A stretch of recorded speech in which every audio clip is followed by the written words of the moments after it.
Hey, hey, what's going on, y'all? It's been a very, very interesting last 2 weeks.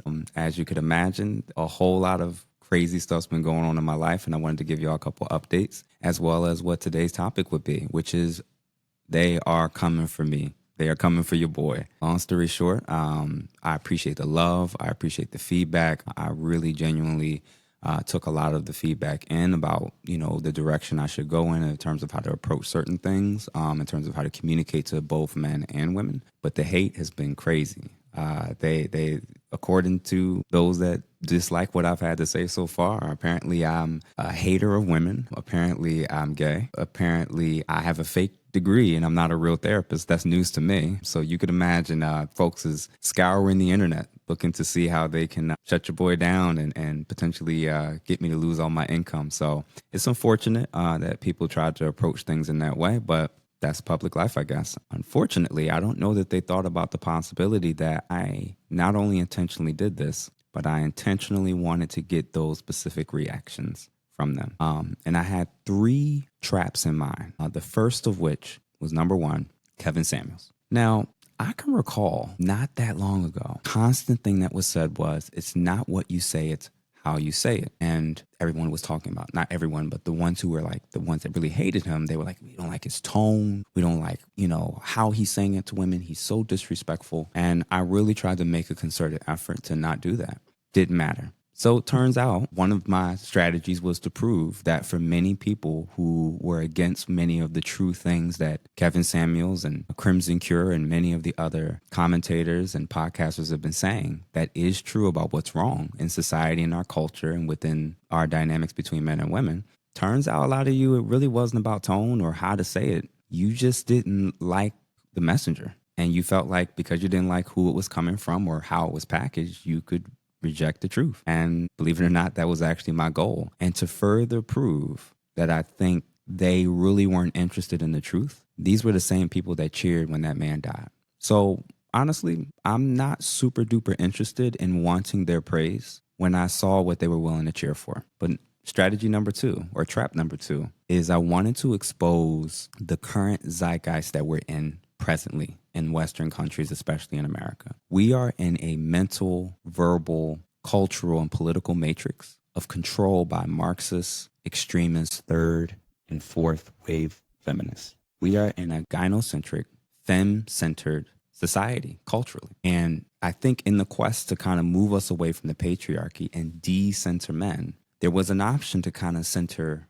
both of us, to center families, to center community. Instead, the far extremists of the feminist movement decided we should prioritize and kind of center women and be female centered. This is why you'll hear terms like, as proof of this, believe all women, happy wife, happy life. They can pretty much be allowed to define what a real man is. They're allowed to say what's wrong with men, and their feelings can be above facts, even if it goes completely against their argument or their ideology.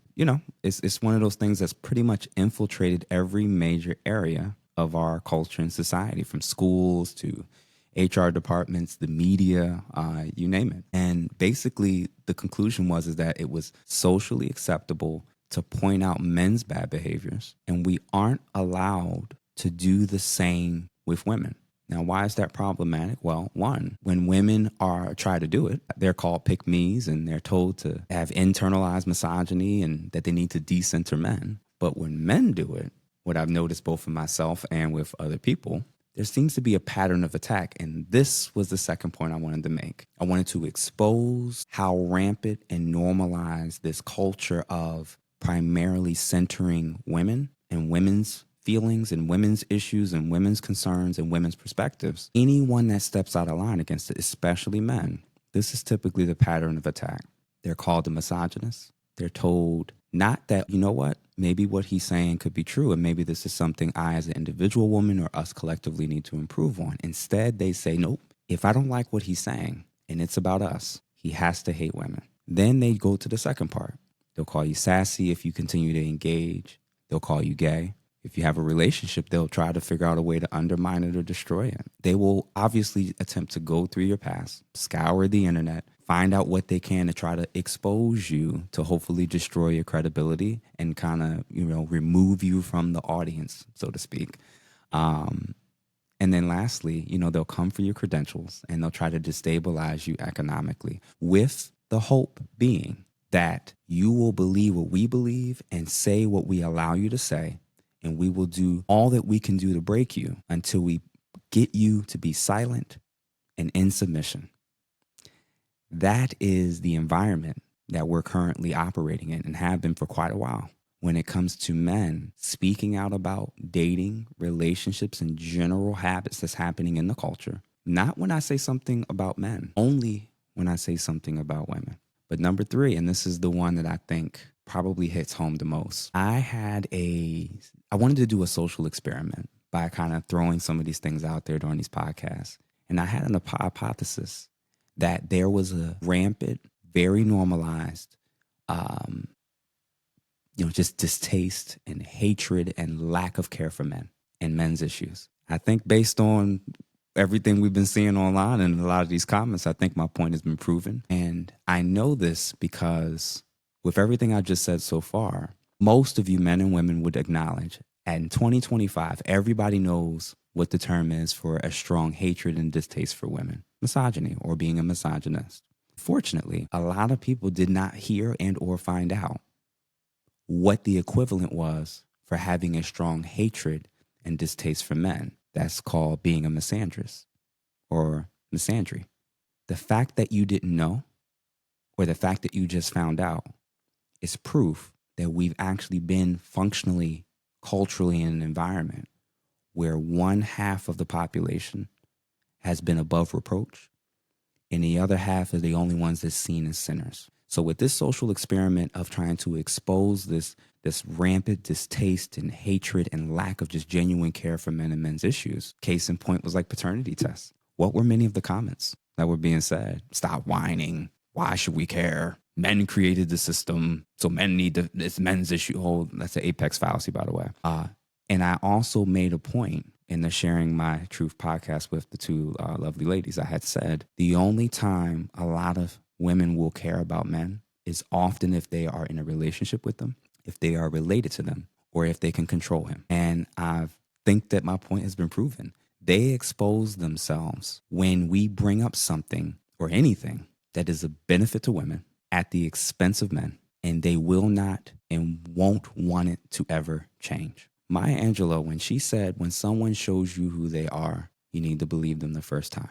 Now, when I use the terms like feminists and third and fourth wave feminists, that actually includes both men and women, because there are male feminists, by the way. I see those individuals, those that are on the farthest extremes of only being able to see good in one sex and not the other, not being able to critically be open to critiquing both sides and seeing as both sides needing to bring something to the table to fix what's happening. We need to start labeling these people as loners. They are loud, obnoxious, narcissistic, entitled, and either rude and or ratchet. Male and female loners. If you come into contact with them during conversations on social media, in person, and they are loud, obnoxious, narcissistic, entitled, and rude and or ratchet, they are loners. We have to leave them alone.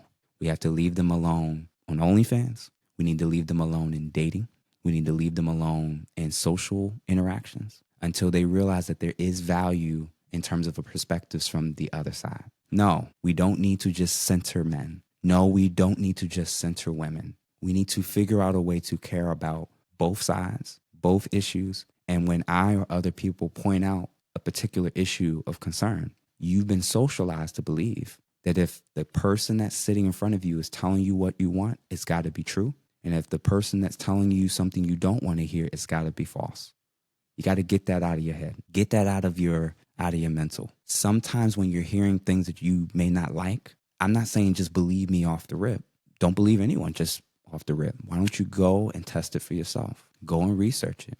Go and look at studies. Go and try to prove me wrong, or go and try to prove yourself wrong. So those are my 3 traps. And as you can see, based off of everything that's happened in the last 2 weeks, hook, line, and sinker, they fell for it. We exposed the Marxist matriarchy that we are living and experiencing as we speak. There's 2 books that I'm presently in the process of working through this summer: Orwell's 1984 and Huxley's Brave New World. I highly, highly recommend that you order both those books. And if you read both those books, you'll learn about the internal and external ways that a civilization can kind of crumble and how to readily identify it when people in your everyday life, as well as people in the media, politicians, religious figures, and even your common neighbors, could be knowingly and or unknowingly contributing to the decline of our culture and or our society. And now you have a choice of how you want to respond because you're better able to see it. When your eyes open from the matrix and you take the red pill,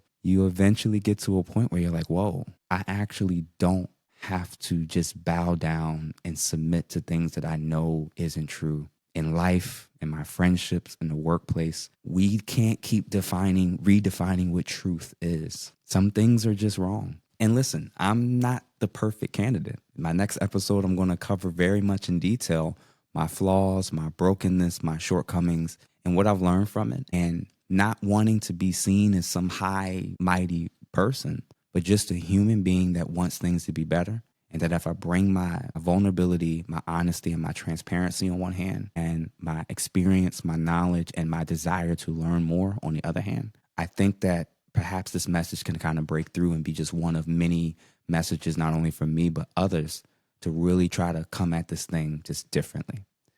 And lastly, y'all, the Kevin Samuels, comparisons have been hilarious. So me and my friends, we laugh about this stuff. That was it, Kevin Samuels 2.0. Kevin Samuels reincarnated. Y'all are hilarious, man. That's a high honor to really be compared to that dude. He's an icon, and although he wasn't perfect, I think he opened up a lot of eyes, and I hope to follow suit to do the same. But no, I am not the Godfather. I'm the Godson. I'll see y'all soon. Peace.